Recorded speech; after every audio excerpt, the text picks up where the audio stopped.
청취자 여러분 안녕하십니까. 수도권 투데이의 장원석입니다. 안전 2번, 3번 강조해도 부족함이 없는 영역입니다. 점검하고 또 점검하지만 우리가 잠깐 놓치는 사이에 틈이 벌어지고 이내 그 틈에서 문제가 발생하기도 합니다. 우리가 풀어야 할 과제인데요. 잠시 뒤 투데이 포커스에서는 안전한 일터를 위한 정책을 연구하고 일선에 적용하는 안전보건공단의 이호성 교육이사 초대해서 관련 이야기 나눠보겠습니다.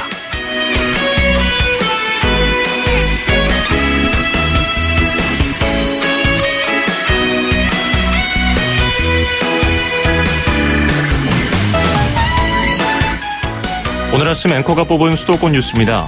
영동대로 일부가 지하로 내려갑니다. 오는 2023년까지 서울 강남구 코엑스와 구 한전터조 현대차 글로벌 비즈니스 센터 사이 480m가 지하화됩니다. 지하도로 아래에는 통합 역사까지 조성이 됩니다. 어떤 식으로 또 달라질지 궁금해지네요. 천바완바의 탑덤핑 띄워드리면서 2017년 6월 30일 수도권 투데이 시작합니다.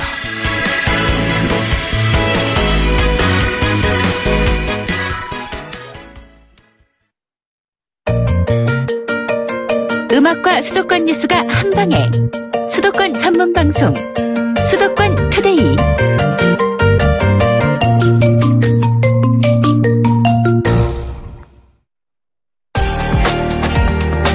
투데이 포커스. 우리 모두는 일자리가 많아지고 경제가 되살아나고 나라가 잘 성장하기를 바랍니다. 그래서 오늘도 우리는 각자의 자리에서 열심히 아침부터 일하고 있는 거겠죠.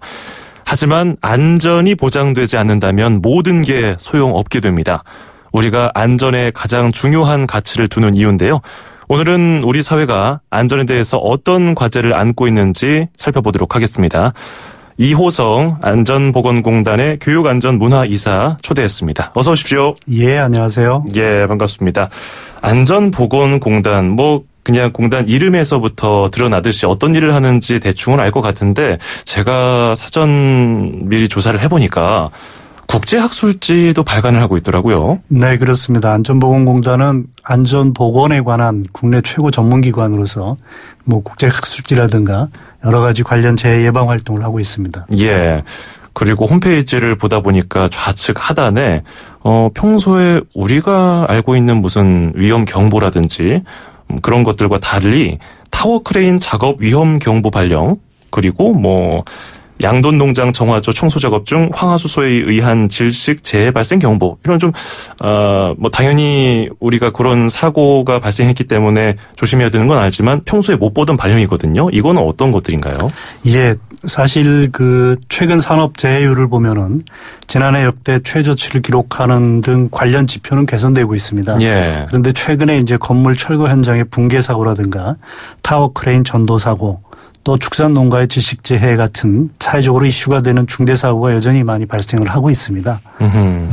그래서 공단에서는 50대 건설업체에 대한 집중 관리, 또 타워 크레인 보유 건설 현장에 대한 특별 점검을 실시하고 대형 조선사의 안전보건 활동 이행 실태 모니터링과 축산 농가 지식 재해 예방 교육 강화, 다양한 산재 예방 대책을 추진 중에 있습니다. 예, 이런 경보가 나왔다는 것은 최근에 관련 사고가 잇따랐기 때문이겠죠. 그렇습니다. 예, 어떤 사고가 있었죠? 최근에 이제 타워 크레인 전도 사고가 몇 건이 계속 발생해서 사망 사고가 발생을 했고, 예, 또 축산 농가에서 아무래도 이제 여름이다 보니까 더위에 질식 재해가 일어나는 이런 사고들이 계속 발생을 했습니다. 예, 날이 더워지면서 집중력이 흐트러질 수 있으니까 네, 이런 관련 사고가 또 발생할 수 있는데 다시는 발생하지 않았으면 좋겠고요. 선진국과 비교를 한다면은 우리나라 산업 현장에서 사고가 자주 일어나는 편인가요? 나라마다 통계 산출 기준이 조금씩 다릅니다. 그래서 국가별로 단순 비교하기는 어렵지만, 예, 국제적으로 통용되는 지표가 사고성 사망 만인율인데요. 사고성 사망 만인율이라는 것은 근로자 10,000명당 사고로 인해 몇 명이 사망하는지 보여주는 지표입니다. 그런데 이게 우리나라가 미국이나 일본, 독일 등에 비해서는 2배에서 4배 정도 높은 실정입니다. 그전보다 격차는 많이 줄고는 있지만 앞으로도 안전보건에 대한 관심과 노력이 더욱 필요한 실정입니다. 예. 근데 요즘에 발생한 이런 크레인 사고라든지 타워 크레인 사고라든지 축산농가 사고 같은 거 보면은 공사장에서 일어나는 것 대부분이 하청업체에 소속한 그런 근로자들이 사고를 당하더라고요. 그 많은 전문가들이 분석하기로는 뭐 안전 관리 뭐 포함해서 뭐 구조적인 문제까지 지적을 하던데 그 원인을 뭘로 분석하고 계십니까? 예, 아무래도 하청업체는 경제적인 여력이 부족한 경우가 많습니다. 예. 따라서 안전에 대한 투자가 어렵고 전문 인력도 부족하고 또 현장 상황에 대한 상세한 정보도 갖고 있지 않습니다. 그리고 작업 일정에 맞추기 위해서 급하게 작업을 진행하다 보니까 이런 여러 가지 이유들이 복합적으로 작용해서 사고가 반복된다고 할 수 있습니다. 예, 뭐 사고가 발생할 때 그 원인을 분석해 보면은 뭐 한 가지 원인 때문에 발생하진 않더라고요. 뭐 하나, 두 개가 쌓여가지고 그게 어긋나면서 발생하는 건데. 그러면 하청업체, 산업재해 예방을 하기 위해서 안전보건공단에서도 어떤 대책을 내세우고 있을 것 같아요. 네. 그래서 그 모기업을 대상으로 해서 공생협력 프로그램을 추진하고 있습니다. 하청업체의 위험 요소를 개선토록 유도해서 인센티브를 제공하는 사업인데 지난해 914개 모기업과 8,584개 협력업체가 참여를 했습니다. 참여 협력업체의 재해율은 매년 11% 이상 또 사망 만인율은 15% 이상 감소하는 것으로 나타났습니다. 향후 우리 공단에서는 공생협력 프로그램 확대 등을 통해서 원청의 책임 강화 또 하청 근로자의 안전보건을 확보하도록 노력할 계획입니다. 또한 위험성이 높은 조선업 등 6개 업종 CEO가 참여하는 안전보건 리더회의 등을 통해서 원하청 안전보건 지원을 지속적으로 추진해갈 계획입니다. 예, 참여업체가 계속해서 늘고 있나요? 예, 그렇습니다. 그 강제성은 없고 뭐 교육을 하면은 어떤 인센티브를 준다든지 이런 건 있나요? 아무래도 이제 저희가 여러 가지 그 관련 프로그램에 대한 네. 기술 지원이라든가 여러 가지 지원 방안들을 제공을 하고 있습니다. 그렇군요. 홍보도 하고 있겠지만 혹시 이런 프로그램을 모르는 분들은 안전보건공단에 연락을 하면은 이런 프로그램에 참여를 할 수 있는 건가요? 예, 그렇습니다. 저희 공단에 있는 27개 지역 본부와 예. 또 지사에 연락을 해 주시면 되겠습니다. 모기업에서 보통 뭐 CEO라든지 경영자 분들이 많이 참여를 하는 건가요? 예, 그렇습니다. 일단 CEO의 의지가 있어야 가능하고요. 관련 그 모기업의 이제 안전보건 관리자라든가 예. 관련된 여러분들과 또 하청업체의 경영자분들이 같이 예. 또 근로자와 함께 진행하는 사업입니다. 어떤 반응이 있던가요? 그런 교육을 받고 났을 때 내가 몰랐던 점이 있구나 이렇게 깨닫는 분들도 계시나요? 그렇습니다. 아무래도 하청업체들은 여러 가지 이제 상황이 열악하다 보니까 그동안 안전보건에 대해서 신경을 많이 쓰질 못했는데 이런 프로그램들을 통해서 자기 사업장의 또 근로자들의 안전과 보건을 챙기게 되기 때문에 현장에서는 상당히 반응이 좋은 편입니다. 그렇군요. 많은 기업들이 이런 공생협력 프로그램 같은 거 참여해서 좀 알게 됐으면 좋겠어요. 네. 사실 현장 분위기를 모르는 분들도 있으니까. 자, 그리고 일터 안전과 관련해서 사회적 이슈가 많은데 그중에서 고객을 응대하는 근로자들 흔히 감정 노동자라고 하잖아요. 네. 뭐 콜센터에서 하시는 분들이라든지 아니면은 뭐 식당이나 뭐 서비스 업체에서 고객을 상대하는 분들. 공단이 그런 분들을 위해서 어떤 그분들의 애로점을 해소할 수 있는 방안을 마련하셨습니까? 예, 저희 공단에서는 그동안 이제 시민사회단체와 협업을 통해서 착한 소비 문화 캠페인을 전개하였고 또 한국방송공사와 함께 TV 공익 캠페인을 제작하여 방영했습니다. 그리고 감정노동 서포터즈를 구성해서 컨설팅과 교육을 지원하기도 하였습니다. 올해는 신규로 건강보호 컨설팅을 약 1,000개소에 대해서 실시를 하고 세부 직종별 직업건강 가이드라인을 개발하여 보급하고 있습니다. 무엇보다 가장 중요한 해법은 서로 배려하는 마음이 필요하다고 생각합니다. 그렇죠. 물론 뭐 스튜디오스라든지 혹은 뭐 ARS에서 상담 전화하시는 분들만큼은 아니지만 방송하는 저도 감정 노동자 중에 속하더라고요. 예. 그 컨설팅을 받으려면은 신청이 어렵나요? 아니요.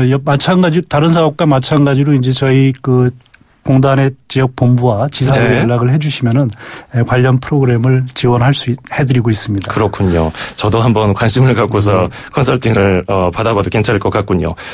자, 그리고 여름철에 외부 활동이 많아지다 보니까 배달 음식 많이들 찾으시잖아요. 밖에 나가기도 덥고 하니까.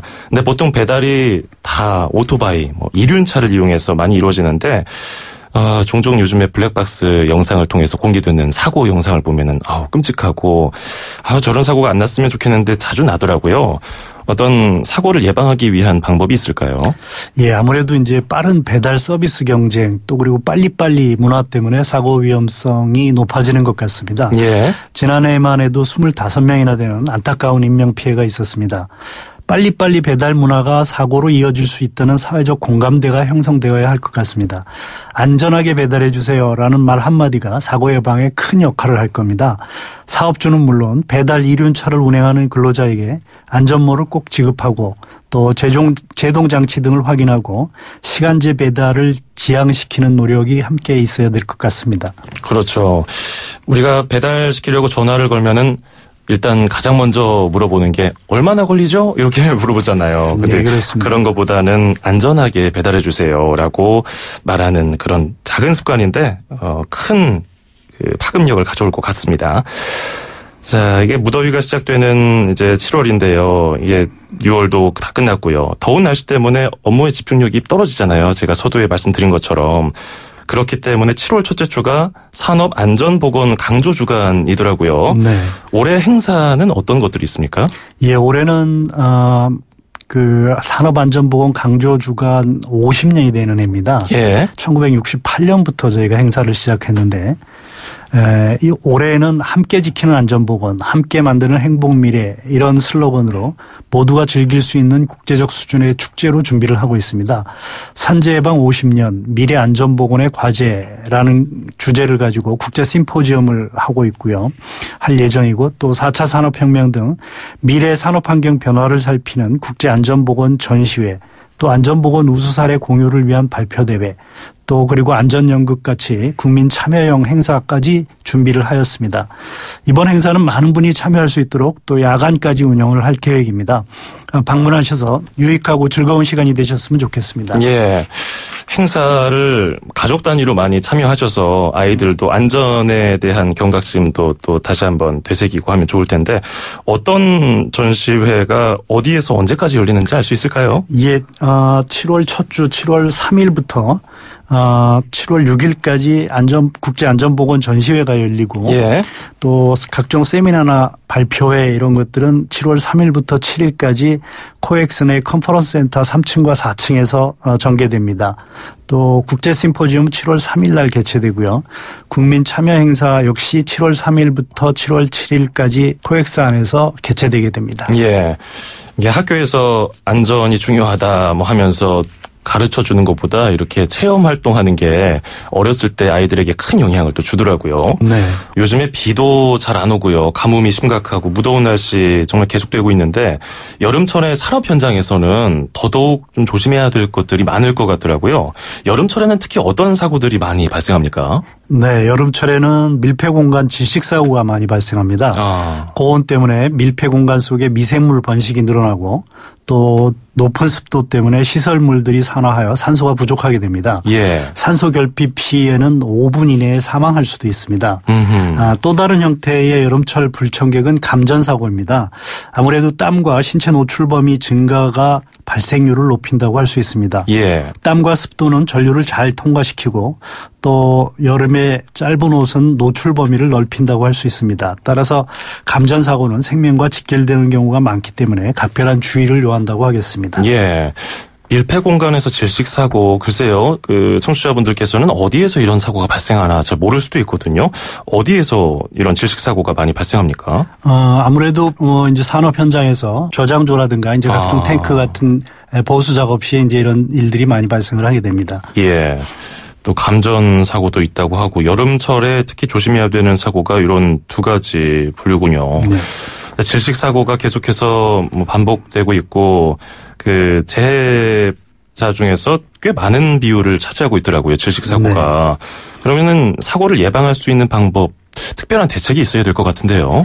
예, 그렇습니다. 밀폐 공간 작업 시에는 작업 전 기본적인 안전 조치가 굉장히 중요합니다. 예. 사전 환기를 하고 작업을 실시하고 또 작업 전과 작업 중에는 산소나 유해가스 농도를 측정하고 송기 마스크나 환기팬 같은 필수 장비를 사용하는 등 안전 수칙을 준수하는 것이 가장 중요합니다.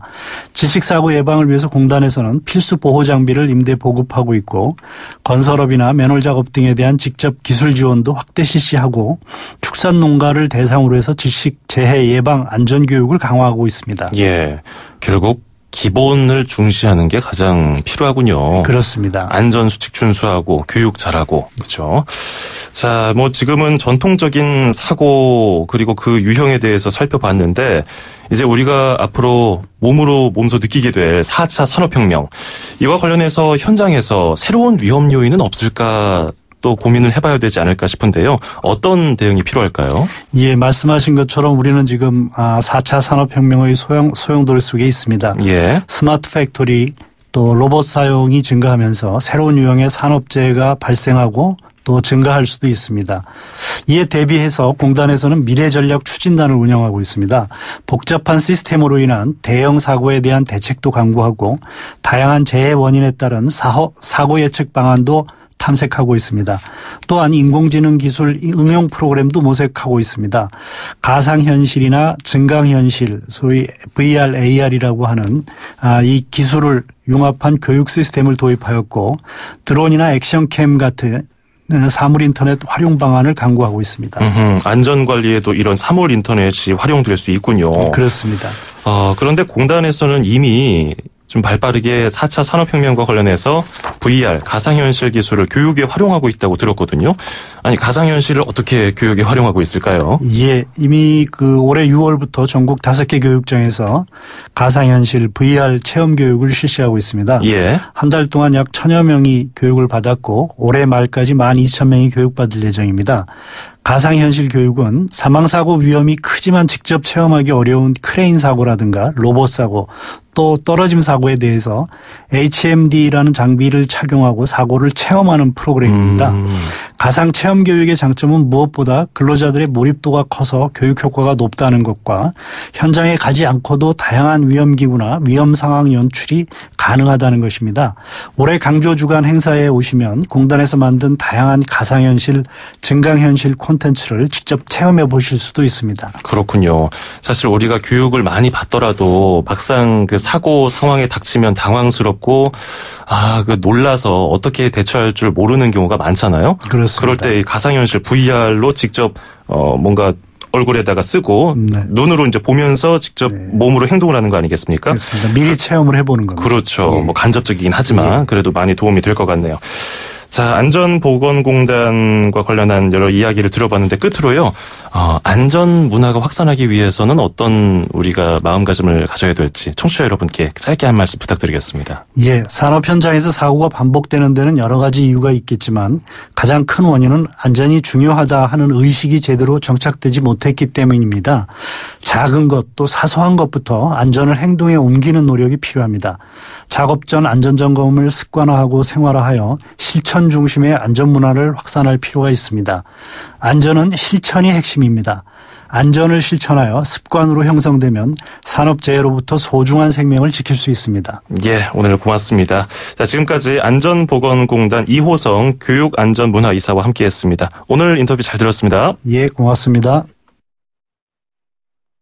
You're always on my mind. All day just all the time. You're everything. 진혜림의 러브 파라다이스 듣고 2부에서 뵙겠습니다. You touch me in my dreams. We kiss in every scene. I pray to be with you through rain and shiny days. I'll love you till I die. Deepest sea, 2,500만 수도권 청취자를 위한 모든 소식이 한자리에 YTN 뉴스 FM 수도권 투데이. FM 94.5MHz YTN 뉴스 FM 수도권 투데이 2부입니다. 광고 듣고 와서요. 잠시 뒤에 인천시 소식으로 이어갑니다. 서울, 경기, 인천, 찍고 수도권 정보의 핵심이 바로 여기에 수도권 행정탐방. 수도권 행정탐방 금요일 순서 인천광역시로 떠나보겠습니다. 인천시 김석철 방송팀장과 함께합니다. 안녕하세요. 네, 안녕하세요. 예, 인천광역시가 재정 문제를 해결하고 인천 주권 시대를 위해서 시민들과 대화의 시간을 가졌다고 하는데요. 이 소식 볼까요?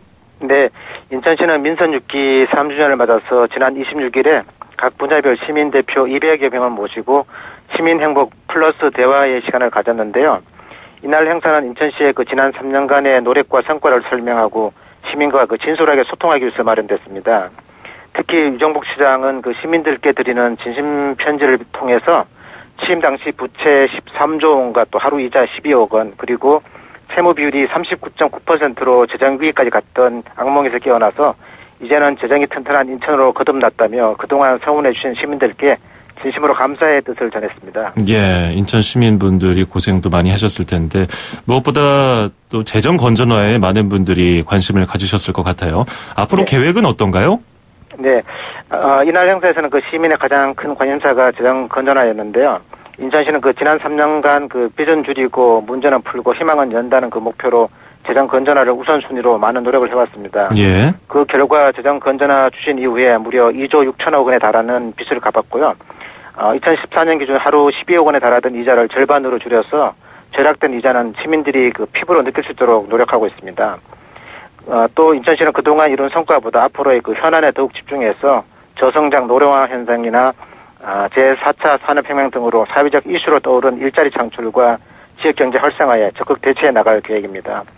예.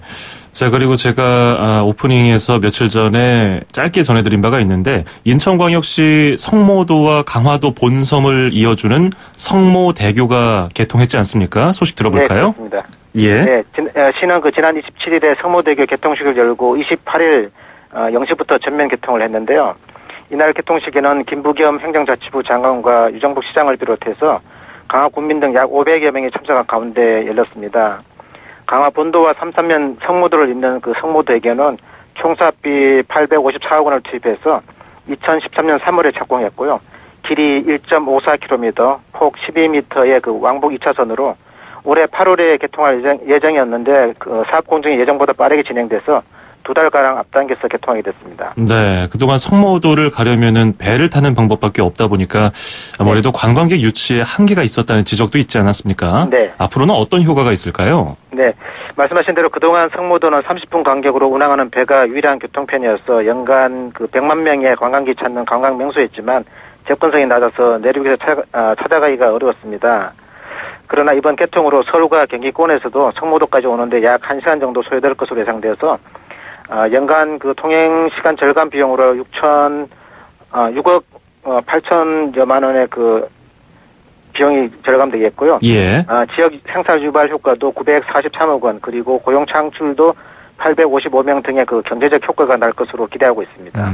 기대를 해보겠습니다. 자, 그리고 인천시가 여름 휴가철에 개장을 앞두고 있는 해수욕장 수질 그리고 백사장을 점검을 했는데 결과가 어떻게 나왔습니까? 네, 인천시가 여름 휴가철을 맞아서 개장을 앞두고 있는 해수욕장의 수질과 백사장을 점검한 결과 매우 깨끗하고 안전한 것으로 확인이 됐습니다.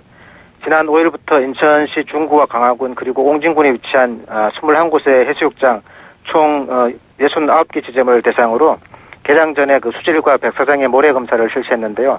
21곳 모두 기준치 이내로 나타났습니다. 예, 인천 백사장 해수욕장 깨끗하다는 소식 반가운 소식이네요. 오늘 여기까지 듣겠습니다. 고맙습니다. 네, 감사합니다. 네, 지금까지 인천광역시 김석철 방송팀장이었습니다. 2,500만 수도권 청취자들의 살맛 나는 오늘 하루를 위해 수도권 투데이가 여러분을 응원합니다. 꼭 알아두어야 할 수도권 핫 이슈를 쉽고 자세하게 들여다보는 투데이 포커스. 수도권 청취자 여러분들의 귀와 입이 되어드리는 코너 운수대통 만사형통 통통 메시지. 그리고 서울, 경기, 인천의 가장 중요한 행정 소식을 가장 발빠르게 짚어보는 수도권 행정탐방까지.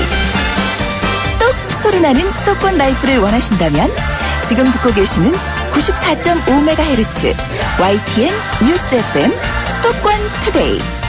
월요일부터 금요일까지 매일 아침 9시 10분 놓치지 마세요.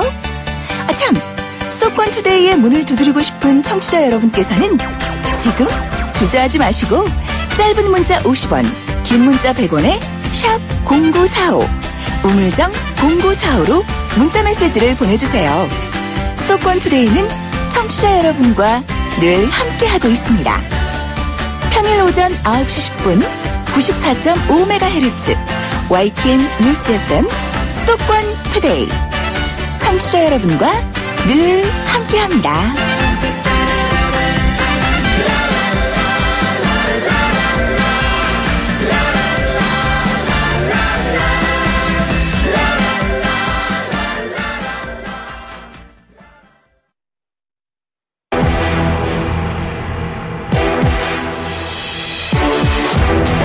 투데이 안전 톡톡.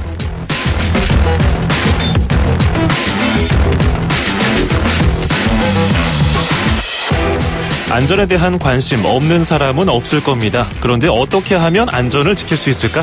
시시때때로 들여다보고 기억해둬야 갖은 위험으로부터 우리의 몸을 보호할 수 있습니다. 모두의 안전을 위해서 국민안전처 박경련 사무관이 방방곡곡으로 안전점검 체험에 나서고 있는데요. 매주 금요일 수도권 투데이와 함께 안전에 대한 팁을 나눠보겠습니다. 박경련 사무관과 함께합니다. 어서 오세요. 안녕하세요. 또 오랜만에 스튜디오 찾아와 주시네요. 네. 예, 저번보다 훨씬 더 이렇게 건강해지신 것 같고 그래요? 좋네요. 그래요? 네. 다행입니다. 입술이 좀 터져 있긴 한데. 예, 요즘 바쁘시죠? 예, 바쁩니다. 저희 또 소속 부처가 변화를 겪게 돼서 앞으로 또 변화를 좀 시켜봐야 되겠네요. 그렇군요. 네. 자, 이제 여름철을 앞두고서 많은 분들이 휴가 계획 세우고 계시는데 여름에 특히 조심해야 될 사고를 오늘 다뤄봐야겠습니다. 어떤 것들이 있을까요? 네. 여름철에만 만나게 되는 폭염이나 태풍이나 여러 가지가 있는데요. 요즘 또 진드기 때문에 8명이나 사망을 한 그런 것들도 있습니다. 네.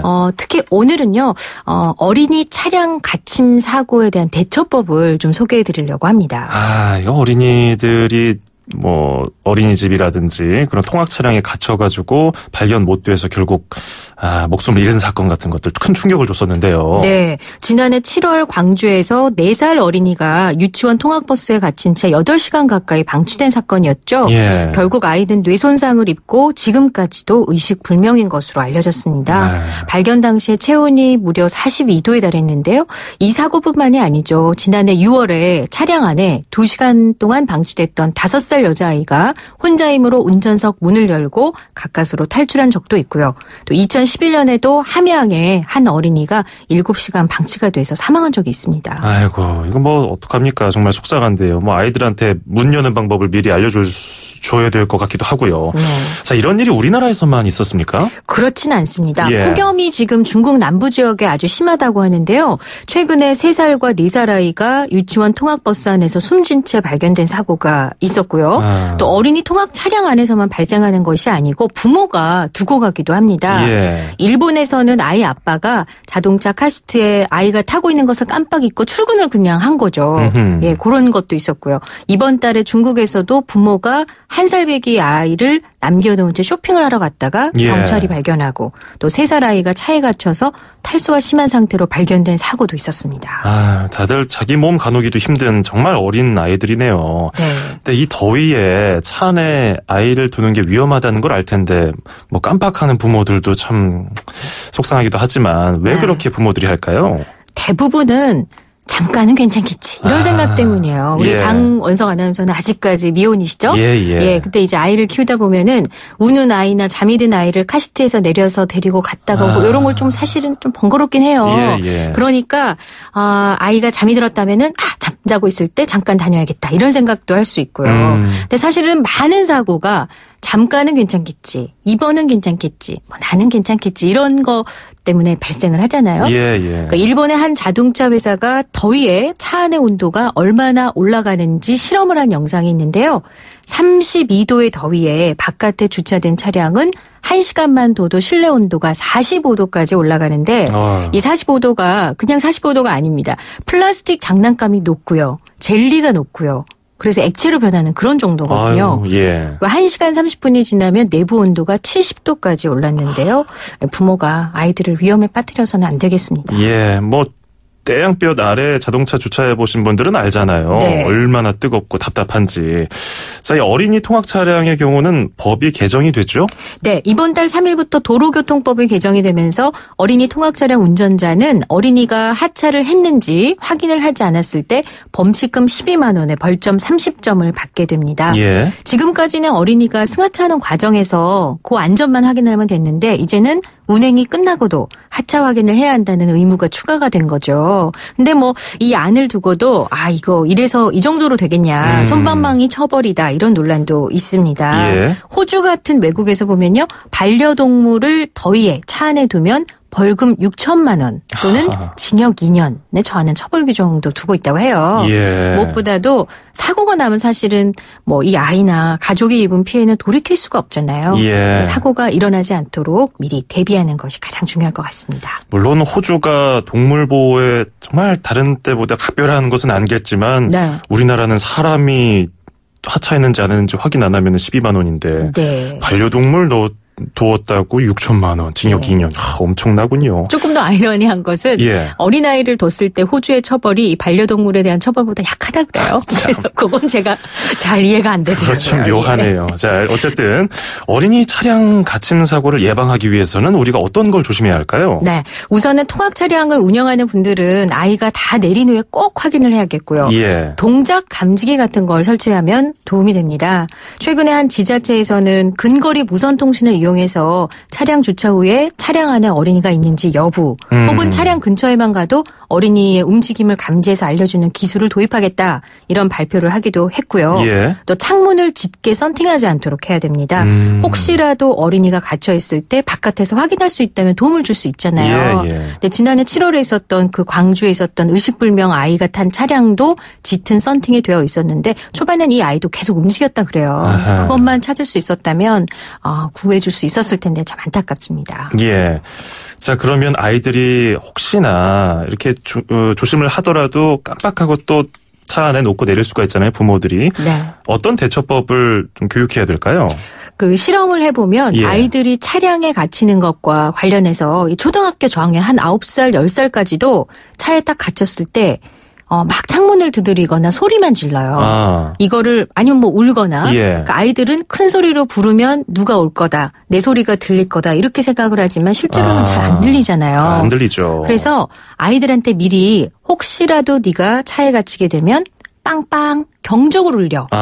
그렇게 알려주시면 돼요. 그러니까 저희가 안전교육을 이렇게 많이 실시를 하는데 아이들 중에 몸이 좀 작은 아이들이 있죠. 뭐 3살, 4살 움직일 수는 있고 알아들을 수는 있어도 손 힘이 약한 아이들은 또 못하는데 그럴 때는 엉덩이로 누르라고 가르치시면 됩니다. 그래서 한번 재미로 집에서 한번 해보셔도 좋아요. 그러네요. 외국에서도 이렇게 많이 가르치거든요. 우리 아이들이 이것만 알고 있어도 반드시 살 수 있습니다.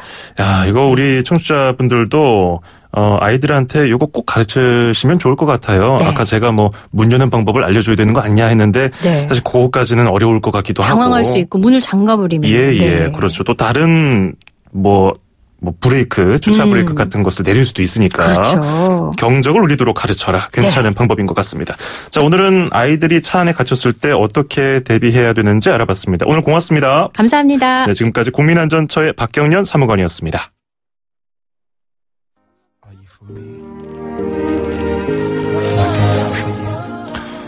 네, 오늘 준비한 수도권 투데이 소식은 여기까지고요. 끝으로 속보 몇 가지 전해드리고 마무리하겠습니다.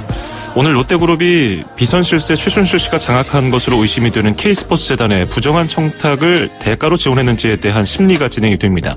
첫 공판 이후에 나오지 않았던 롯데그룹 신동민 회장이 조금 전에 서초동 서울중앙지방법원에 도착했습니다. 피고인 신본이고요. 두 번째 공판 출석입니다.